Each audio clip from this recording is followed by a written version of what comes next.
Hello everyone, welcome to Tactim. Today in this video, I'm gonna show you how to restore deleted photos from your Android phone. Before starting the video, please subscribe to Tactim. So, let's get started. For this, you have to open your Play Store. Now in the search bar, you have to find here Photo Recovery, File Recovery.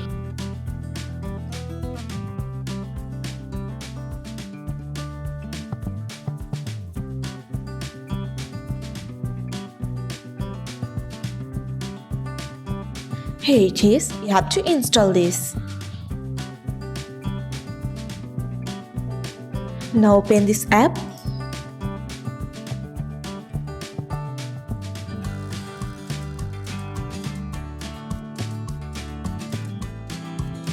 Now set your language.